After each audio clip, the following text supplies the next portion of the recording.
Ça fait un moment qu'on n'a pas parlé de mon setup télé 4K ultime, il a un peu évolué et on va en parler.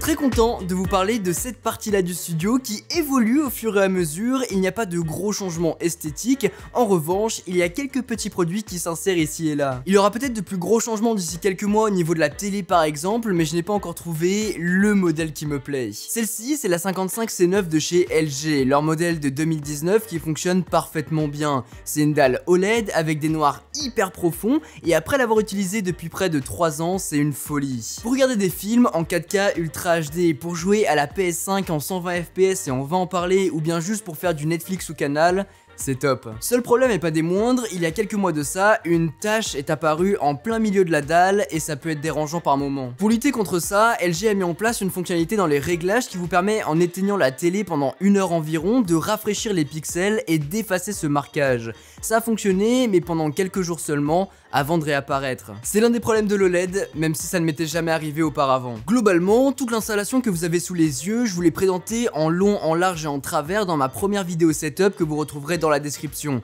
Dans cette vidéo, je vais vous parler du lecteur Blu-ray 4K de chez Sony, le UBPX 800 Mark II, qui même après 2 ans fonctionne incroyablement bien. C'est, je pense, l'un des meilleurs achats à faire. Avec le confinement et les cinémas fermés, j'avais mon propre cinéma personnel, et ça c'est juste génial, sur un 55 pouces certes, et c'est d'ailleurs aussi pour ça que j'ai envie de changer l'écran, pour avoir une dalle 65 pouces, ce serait génial, mais en tout cas la qualité est irréprochable. Côté audio, j'ai toujours la barre de son de chez LG, qui est franchement géniale rattachée au satellite. J'ai quelques petites déconnexions avec le caisson de basse, mais c'est pas trop gênant pour le moment. Après, le vrai changement, c'est l'arrivée des 2 Vialet Phantom 2 dans le setup, et ça, pour regarder du contenu, c'est la folie. Je vous ai fait une vidéo autour de ces enceintes premium, mais pour faire court, je les relie en AirPlay à la nouvelle Apple TV 4K d'Apple, et le tour est joué. Pas de latence, en tout cas non perceptible quand on regarde du contenu sur les plateformes. J'ai les 2 Vialet devant moi avec 2 HomePod derrière en mode satellite et l'immersion est vraiment incroyable. Pour le moment, je me suis pas occupé de relier les 2 Vialet au lecteur Blu-ray 4K. Pour ça, je passe par un autre système son, celui de LG, qui me convient largement. Dans tous les cas, je passe à 80% par l'Apple TV 2021 pour regarder du contenu. C'est la dernière, celle qui vient d'être annoncée par Apple, nouvelle télécommande, meilleure définition, nouvelle fonctionnalité aussi. J'aime beaucoup cette nouvelle télécommande, bien plus grosse que celle que j'utilisais jusqu'à maintenant, différente aussi puisqu'on retire le pavé tactile au-dessus pour le remplacer par cette roue. Elle fonctionne via des boutons cliquables ou bien en slidant dessus exactement de la même manière que la version 2017. J'utilise peut-être plus les boutons que le tactile du coup, mais au moins on a le choix. Petite implémentation aussi, le bouton d'alimentation qui fait son apparition si jamais l'Apple TV bug, et ça peut arriver, au lieu de la débrancher physiquement, et ben au moins on peut l'éteindre via le bouton. C'est assez malin. Enfin c'est normal quoi, enfin je veux dire à un moment t'es obligé d'éteindre quoi, donc c'est bien de l'avoir. Mais on l'avait pas avant. Ah et puis on a un nouveau bouton sur le côté pour pouvoir interagir avec Siri directement en restant appuyé. C'est assez malin, c'est là. Et on peut lui parler. Le boîtier, lui, ne change absolument pas, en tout cas esthétiquement parlant. Par contre, on va voir quelques fonctionnalités vraiment géniales. Déjà, pour configurer l'Apple TV pour la première fois, ça se passe via son iPhone, comme tout autre accessoire Apple finalement.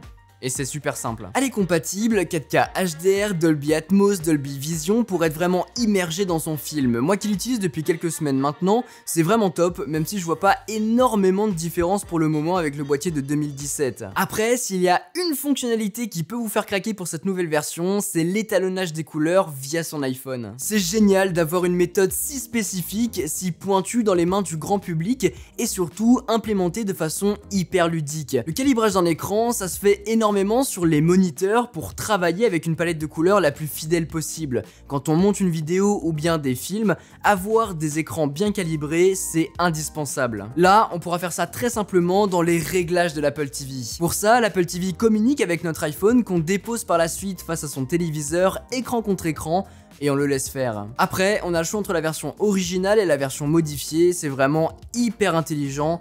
et ça fonctionne très bien. Attention tout de même, l'étalonnage des couleurs fonctionne uniquement quand vous utilisez l'Apple TV et non le lecteur Blu-ray 4K ou bien du contenu directement sur la télé. Après, c'est un boîtier qui nous permet d'avoir accès à Netflix, Prime Video, MyCanal, OCS, Apple TV+, et j'en passe. On sent par contre que le boîtier est beaucoup plus rapide que la version 2017 grâce à la puce A12 Bionic intégrée. On peut aussi aller sur Apple Music ou jouer avec Apple Arcade, mais de notre côté, on a quelque chose de mieux pour ça. La PS5, bien sûr. Après vous avoir fait un setup autour de la Xbox Series X, il fallait que je vous parle de la PlayStation 5 que vous êtes beaucoup à apprécier. C'est une énorme console que je suis obligé de déporter à côté du meuble télé tellement elle prend de la place. En vrai, je m'y suis habitué, j'aime bien son design et elle colle bien à l'univers. Côté expérience de jeu, bah c'est génial, il n'y a pas beaucoup de jeux auxquels je joue pour le moment, Spider-Man, Hitman 3, mais surtout Call of Duty Cold War en ligne, je m'éclate. Après, c'est plus qu'une simple console, à l'intérieur vous allez pouvoir aussi lire des Blu-ray 4K Ultra HD, mais vu que j'ai le lecteur Blu-ray de mon côté, je l'utilise pas. Mais si jamais vous avez même pas besoin de passer par une autre interface, la console là. Puisqu'on a la manette ici, elle est incroyable, la prise en main, j'adore complètement. Après, j'ai pas du tout de préférence, Xbox, PlayStation, j'adore les deux, mais celle-ci est vraiment chouette. On peut jouer aussi en 120 fps avec les jeux compatibles via le port 100 Hz de la télé. Enfin bref, j'ai la chance d'avoir les deux consoles dernière génération avec moi, et c'est un régal. J'ai tout de même hâte de voir de grosses licences arriver, que ce soit du GTA 6, Red Dead Redemption, Far Cry 6 aussi. J'adore ce jeu, j'ai hâte de les voir débarquer pour vraiment pouvoir m'immerger dans une histoire que je retrouve pas encore pour le moment. À côté, donc, j'ai du coup la PS4 Pro qui n'a pas tourné depuis un moment vu que j'utilise la PS5. J'ai aussi la Nintendo Switch qui n'a pas bougé de son emplacement. J'attends la version Pro qui devrait arriver incessamment sous peu avec le 3. Et puis, j'attends avec impatience Mario Kart Double Dash, un remake. Ce serait incroyable.